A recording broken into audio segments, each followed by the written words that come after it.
It's Red Eye Radio. Gary McNamara and Eric Harley talk about everything from politics to social issues and news of the day. Whether you're up late or you're just starting your day, welcome to the show. From the Uniden America Studios, this is Red Eye Radio. All across America and around the planet, we are Red Eye Radio. He is Eric Harley, and I'm Gary McNamara. Hi, good morning. February 1st. We are here, a day from Groundhog Day. You know something? I mean, we broadcast from Texas, and everybody's talking. Not everybody, but it's being talked about, and you and I haven't talked about it yet. Everybody should be talking about it. Texas leaving the Union because of all the border stuff. That's right. And then I'm reading from the New York Post, a leading Texas secessionist has claimed that the Lone Star State's breakaway from the Union, a movement dubbed Texic, could absolutely be closer than we think, amid Governor Greg Abbott's battle with the federal government over control of the border with Mexico. We're at the point where it's on everybody's mind, both those for it and those against it, said Daniel Miller, president of the Texas Nationalist Movement. The border issue has become at the forefront of the news cycle, and Texit has become the natural, logical extension of what's happening down on the border. We're in the throes of getting what we've always talked about, which is a binding vote, a vote in which Texas becomes a self-governing and independent nation. Now, nobody's paying attention to our suggestion, which we thought was the best one. And that's where, we secede, and then we annex Mexico, and we combine all of our oil together. Oh, of course, we get rid of the cartel because we're Texas, the cartels. And then we combine all of our energy resources together and rename our country Texico. Yeah, okay. So that's always been. It may be taken, but all right. Yes. He went on to praise Abbott for declaring that the Lone Star State's right to self-defense supersedes any federal statutes to the contrary, and his refusal to remove a razor wire barrier despite the U.S. Supreme Court ruling that it was unconstitutional. That's not correct. That's not accurate. Yeah. Who wrote this from the New York Post? That's not accurate. No, that's not accurate. It's not accurate. Texas was not ordered to do anything. Right. God, is anybody doing their damn job? No, is everybody way, quiet quitting? I saw another article yesterday, the same thing. Governor Abbott's loss in Texas. Yeah. Governor Abbott and the state of Texas was not ordered to do anything by the Supreme Court. There is no order. There was an emergency grant that would, or an emergency request that was granted to the administration, saying the Border Patrol could remove the wire or cut the wire. It didn't say whether or not Texas could replace the wire. Yeah, and it's absolutely where it says supersedes any federal statute to the contrary, and then it said, and then this is not in quotes. And his refusal to remove a razor wire barrier despite the U.S. Supreme Court ruling that it was unconstitutional. That came from the New York Post. Yeah, that's New York Post, get it right. Yeah, that's not accurate. That's not accurate. Not accurate at all. And you can see the editorials written on it, the Abbott, not abiding by the Supreme Court. Then you've had a few Republicans come out and say, we're glad that Abbott defied the Supreme Court. It's like, doesn't anybody care about the truth anymore? There was no order. I know. I guess not. I guess they don't. Now, we have talked about the problems with secession. It's going to leave a lot of y'all without oil. Whether it was California or whatever. Because now, this is the thing.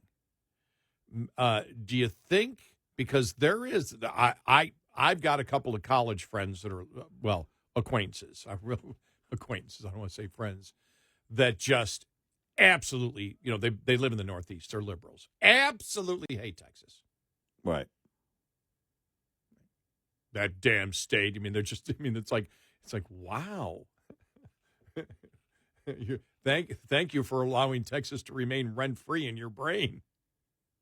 Because it's just, they are so angry at anything that happens in Texas. It's like, must be horrible living there. It's like, that's just pure ignorance. Well, I'm surviving. I read the liberal publication that says you're last in all freedoms. Well, yeah, that's it. That's yeah. How do you judge that one? Mm-hmm. Well, because Texas doesn't have abortion rights. Right, exactly. Inevitably, they start with that one. They start and end with that one. Yeah. And so, but as we have said, the big problem would be, how do you negotiate? How do you negotiate the debt? Because if you were going to secede without a civil war, because it'd be like, I'm using my old liberal friends. We hate Texas. Just go. Okay, bye. Mm-hmm. Oh, no. Wait. You can't go yet. Why? Because we have $34 trillion in debt and Texas has to take their part of it. Oh, that would be a nice negotiation. Right. Now, that is what would cause a civil war. Right. How do you apportion the debt? But hey, that's an idea. If I'm going to look at, and by the way, this is totally looking after my self-interest, which doesn't necessarily mean that I'm selfish in any way. Mm-hmm. But that would be great if the rest of the country wants us gone. Just go and don't even bring up the debt. Right. then Texas will be debt-free. Yeah. I've been doing this for such a long time that all the time, since I've started doing talk radio, there's going to be a civil, you callers, listeners, whatever, there's going to be a civil war, there's going to be a civil war. And we've often asked, well, who do you fight? Who are you going to be fighting?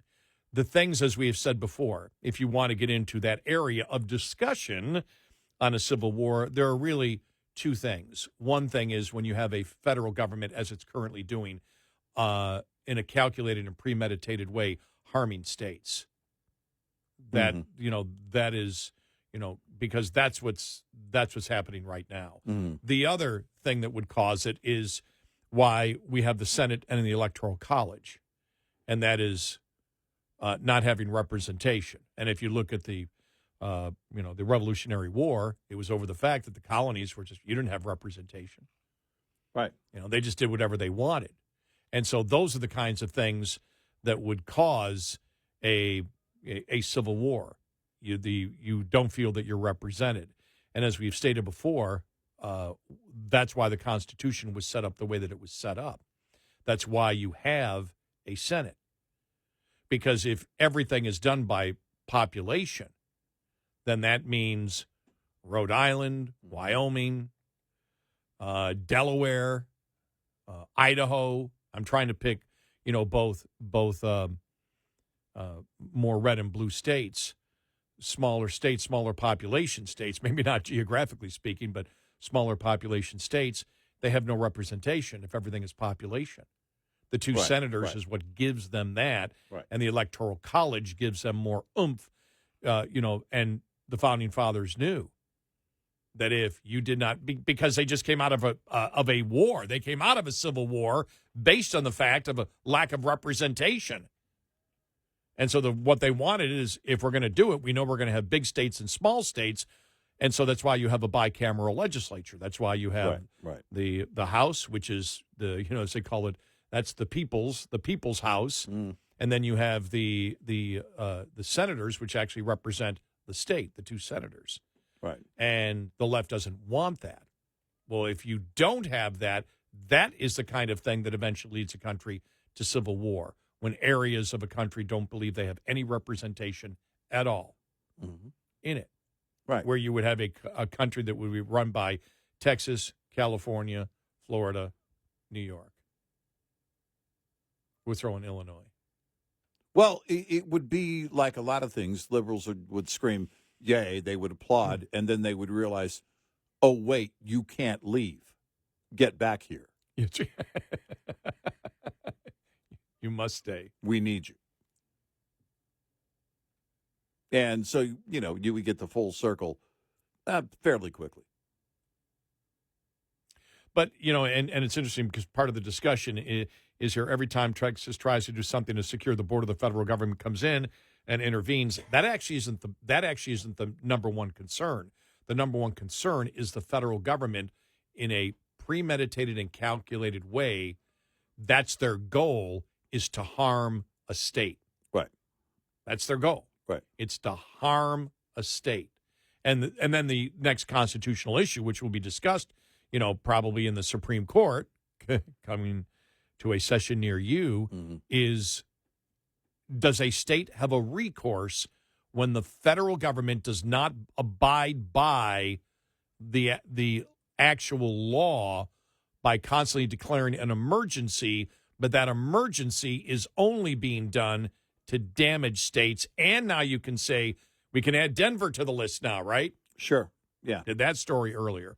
The sanctuary cities, all the states where the sanctuary cities are, where you have migrants going to, including Denver now, that you view and you say the federal, and they're admitting it.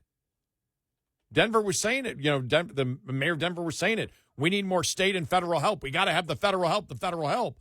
Well, why are you screaming for the federal help? You're a sanctuary city. Well, because the federal government caused this, which means the federal government caused it, which means they're damaging you.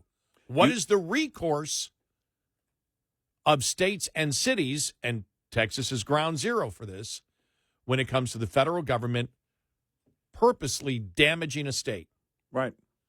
Or any other particular area.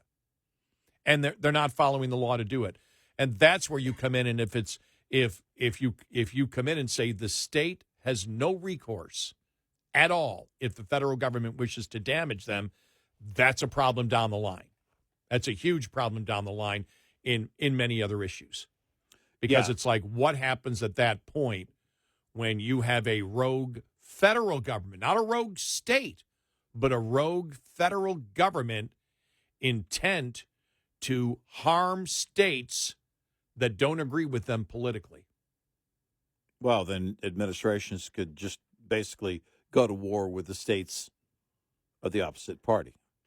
Exactly right. Yeah. Yep. And Trump v. California. well, and then the power is the federal government over the states in a country where the states actually created the federal government. Right. With supposedly limited authority. Yeah. And if the Supreme Court came back and said, no, it's okay, you have no recourse if the executive branch, it's not even Congress doing it. Right. Think about it. It's not even Congress damaging it. You can actually make the case it's not the federal government doing it. It is just the president not following the law who is doing it, which actually probably gives more oomph to your lawsuit instead of saying the country damaging you. Right. One part of it, the part of the government that does not have legislative authority. Right. And then claiming publicly that he has no power to fix it. That Congress needs to give him the power. Think about all that. I mean, it is absolutely bizarre how they're handling this. It's radical, and there's no other way to describe it. Yeah. We'll get more to the actual border bill, because this is also, you shake your head in disgust. I may not, I think I can make it till tomorrow. I may need the weekend, though, to recover. Yeah. From the idiots out there. Yeah. Or the people that are the conniving people in government today. And we'll get to the specifics of it following the bottom of the hour here with the latest story of the border bill out there. Mm-hmm. Insane. Yeah, it is. 866-90 Red Eye. This morning's USDA Farm Report is brought to you by House Products. Tested, trusted, guaranteed since 1920. Food is medicine, the theme of a Health and Human Services Summit Wednesday. Among the subtopics discussed, the power and importance of nourishment. At USDA, we're making a concerted effort to be sensitive to a variety of points of view when it comes to food. That's why the nutrition programs that we operate are really focused on trying to create healthier choices, trying to create those young children having that first opportunity to experience fruits and vegetables and healthy foods. Agriculture Secretary Tom Vilsack among the panelists covering this subject at the event. We're also, I think, sensitive to the need for us to adjust our programs so that they are culturally sensitive, that there are different needs and different diets and different food needs as a result. The Secretary adds the focus of food as medicine also provides an opportunity to shift the focus of ag production from quantity to diversity. That recognizes that so many small and mid-sized producers need different sources of income and different streams of income in order to survive, in order to thrive. I'm Rod Bain reporting for the U.S. Department of Agriculture in Washington, D.C. This report brought to you by Cenex Fuels and Lubes. Get in touch with Red Eye Radio, toll free at 866-90 Red Eye.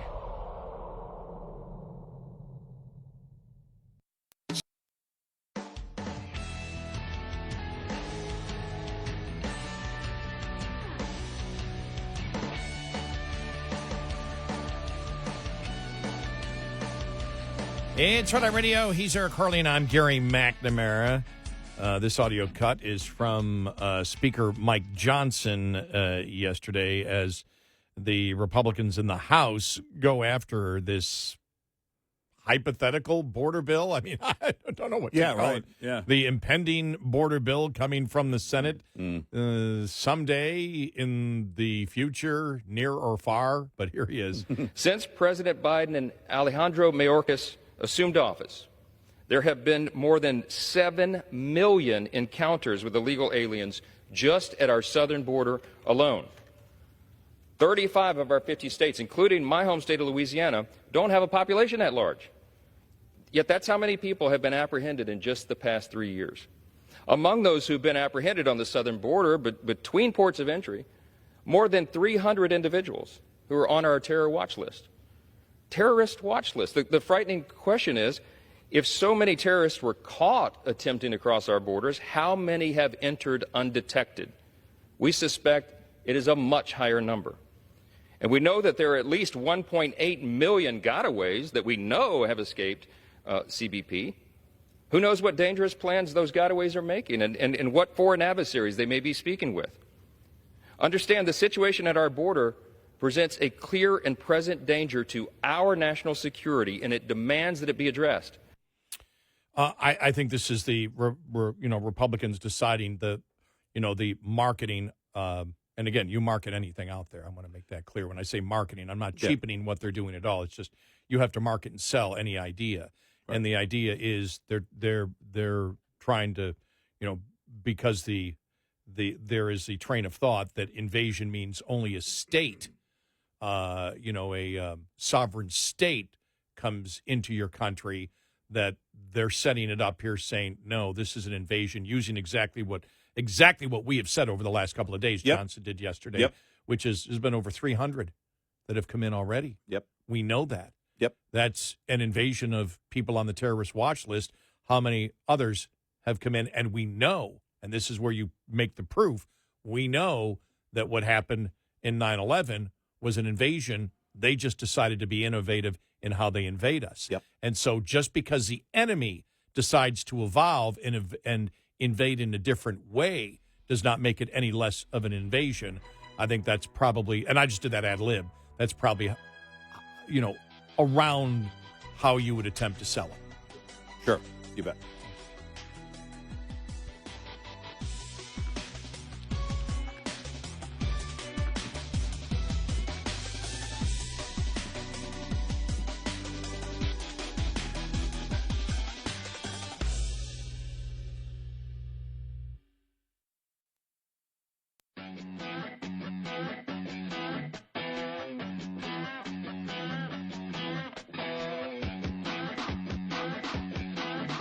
You're listening to Red Eye Radio. the Uniden America Studios.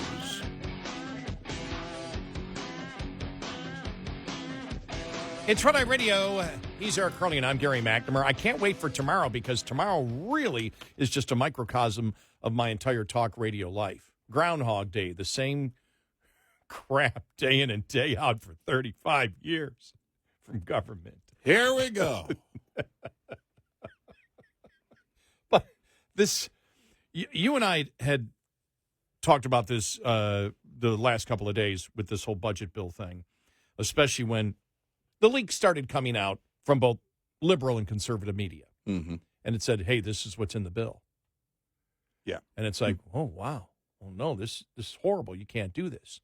Right. And when that started, then you had, Langford, Senator Langford come out and others and say, that's not what's in the bill. That's not what's in the bill. How dare you say that? Yes, we've come to an agreement on a ton of things, but that's not in the bill. What is in the bill? Don't yell at me because you won't have a transparent exercise. And then after we had talked about that the last couple of days and spent a significant amount of time yesterday talking about it, then I saw Andrew McCarthy's column, Fox News contributor, National Review writer here in National Review, Senator Sinema's unconvincing defense of a still unseen Senate border deal. Because now she's the latest one to come out. Right. It's surprising for Sinema and others to blast critics for peddling misinformation when they have yet to release the text of what they say they've agreed to. Sinema lashed out at critics of the Senate border deal. In her defense of the deal's still unpublished terms, however, the Arizona Independent, formerly a Democrat, proves the point that negotiators are contemplate undercutting existing laws that require detention and rapid expulsion of illegal aliens. That's the official term, and that's why he's using that. Mm-hmm. President Biden has all the authority he needs to address a crisis that he has caused by not using it. It's quite something for Sinema, James Langford, the Oklahoma Republican leading the GOP side, and other deal makers to blast their critics for peddling misinformation when they have yet to release the text of what they say they've agreed to. That's great work if you can get it.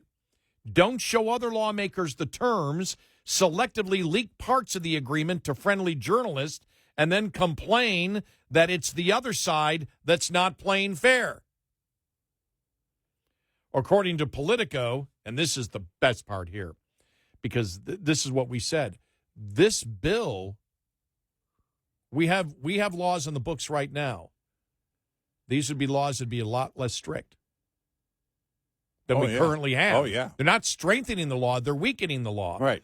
According to Politico, Sinema added, the rumors that are swirling about what this legislation does are wrong.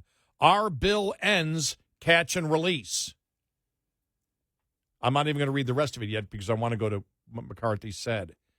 What do you mean our bill ends catch and release? This is the BS that you get from these people. Catch and release is already against the law. Yeah, right.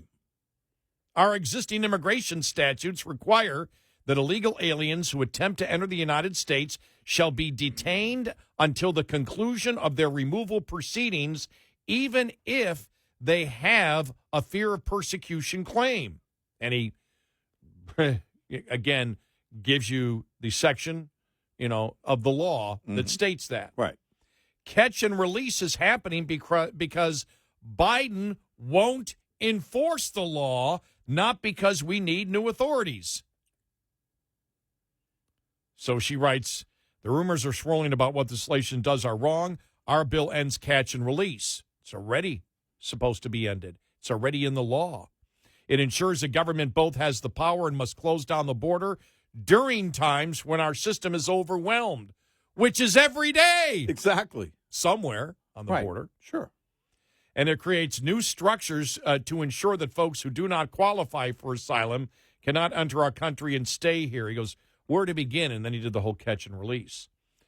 thing. He goes, it's already illegal. What do you mean you're going to make it illegal? It's already illegal. Biden isn't following it. And now you're saying, well, we're going to do, this is almost like double secret probation. We're going to double make catch and release against the law, and maybe then they'll pay attention to it. We're really going to make it against the law. Yeah. The Border Patrol uses a euphemism encounter to describe its interactions with illegal border crosses because its agents do not detain them. Biden, moreover, declines to use the detention space we have. Congress provides for only about 30,000 detention spaces, yet while Biden doesn't fully exploit even those paltry resources, he continues to allow millions of illegal aliens to enter, over 6 million so far, when we tally up those released into the country following their apprehension, and those not apprehended at all because government agents are so overwhelmed by the administrative work of processing illegal aliens. They are not performing their principal duty of patrolling the border. The Center for Immigration Studies chief reports that the Biden administration has asked for progressively less money each year for detention, has terminated contracts with private firms and local governments to provide detention space, and is closing a 2,000-bed detention center in California that's virtually empty. So, Sinema, if illegal immigrants are crashing the ports of entry and otherwise sneaking in by the thousands per day, B, Biden has already released millions into the country, even though the current law required their mandatory detention, and C, we already lack anything close to sufficient detention space, even as Biden won't use the space that is available right now. How are you ending catch and release? Why would anyone believe that an administration that ignored current law mandating detention will detain just because you passed another law? We've been saying that in the in the overall sense. What's going to change enforcement of the law? If the border is not simply closed, where is the government planning to detain the hundreds of thousands of illegal aliens crossing the border each month? What happens to the millions already at liberty who are supposed to be detained and rapidly removed? Sinema elaborated that under the deal, illegal aliens who claim asylum at places other than ports of entry would be detained immediately and remain detained while their claims are adjudicated. But that is what is supposed to happen under current law. Ergo, rather than strengthening border security law, the senators contemplate markedly weakening it. Wow. And he just goes on and on and on and on with all the BS that we're hearing. And the problem is, you have Republican senators also negotiating with the Democrats to weaken current border law. Not strengthen it, weaken it. Exactly. By the way, I think Karine Jean-Pierre let the cat out of the bag the other day. There are different definitions of closing the border, which is exactly what you would hear if this bill's allowed to pass. And Sinema's claim that Senate dealmakers are ensuring that the government both has the power and must close down the border during times when our system is overwhelmed. The president has the power right now to ensure that the border is closed. There is no need to wait for a system to be overwhelmed. Wow. Whenever the president finds that the entry of any aliens or any class of aliens into the United States would be detrimental to the interests of the United States, he may, by proclamation, and for such a period as he shall deem necessary, suspend all entry of aliens or any class of aliens as immigrants or non-immigrants. In construing the breadth of authority vested in the president by that statutory provision in combination with the president's inherent national defense power under Article 2 of the Constitution, Chief Justice John Roberts wrote for the Supreme Court in Trump versus Hawaii. By its terms, it excludes deference to the president in every clause. it entrusts to the president the decision whether and when to suspend entry of aliens who would be detrimental to the national interest. This is in the law right now. Right. That's why I'm reading it. I hope this isn't too boring, but we need to get into the minutia of this because they're trying to sell you something that you already have in this country. Right. While also changing other parts of it to open the border even further permanently. To weaken immigration law by Exactly. telling you that they're strengthening it. So the Democrats are lying. Understand this, though, too, by what Langford is doing and any other Republican, they are lying to you, as we stated the last couple of days. The president, as he writes her, Andrew McCarthy, has all the authority he needs right now to shut down the border this second.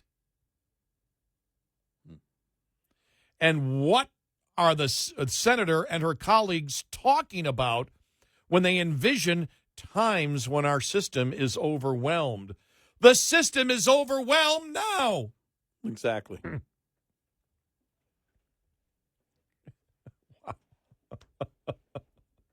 It's just, I mean, it's absolutely insane. But what they're doing, understand, Sinema's lying to you. Langford's lying to you. Any Republican who is for this is lying to you about the bill, is lying to you about the entire scenario, about what current law is versus the law that they wish to put in now. They're lying to you. Yep. Sinema's fundraising has slowed way down, and now there's even more of a question as to whether she's going to run. Well, but the other thing is, it's time for the Republicans in the House to confront those GOP senators and say, stop lying. Yep. Stop making this crap up. Right.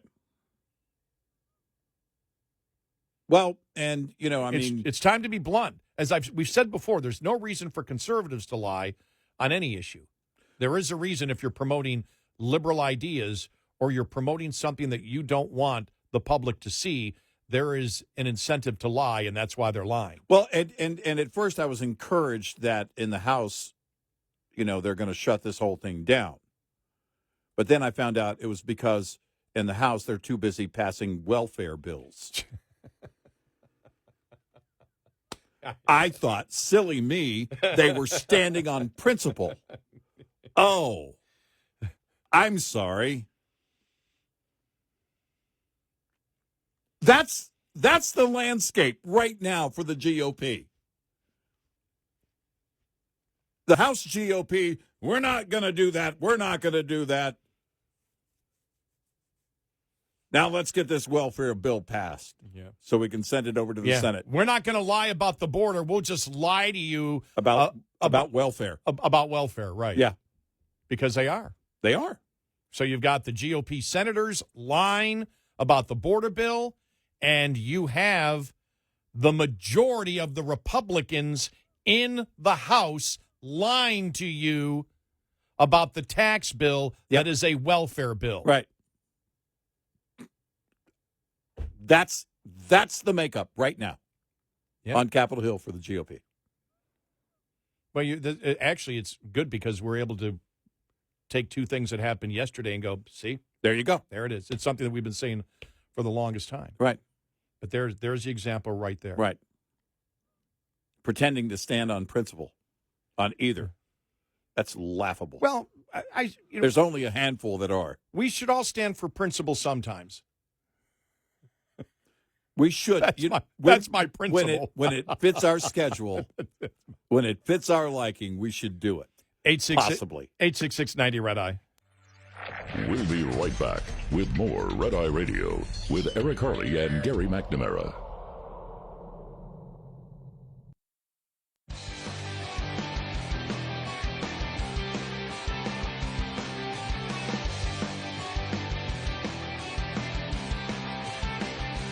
It's Red Eye Radio. He's Eric Harley, and I'm Gary McNamara. You know the benefit of being a conservative/libertarian right now, and telling the truth as we are. As we talked about the budget bill where Republicans are lying about it being a tax bill, where it's a welfare bill, and the GOP in the Senate lying about the border bill. Right. Is the fact that as a true conservative libertarian who wishes to get out the truth, we're to the point I'm to the point I've always wanted to get to. Every party hates me now. Republicans hate me. Yep. Democrats hate me. Yep. Independents don't like me. The No Labels Party hates us. No Labels Party hates us. Yep. The communists hate us. Yep. The socialists hate us. Right. The squad hates us. That's right. I'm exactly where I want to be in life. Yeah. That's good my with badge that. of honor. I'm good with that. What is the most successful thing you ever did in life, Gary? Got all the political parties to hate me. Yeah, it's pretty easy right now, and what's going to happen next in the Senate? The GOP calls to the House GOP. Hey, listen, if you guys pass our border bill, then we'll pass your welfare bill over here. I mean, what kind of deals are they going to try and make on these things? What a mess! No.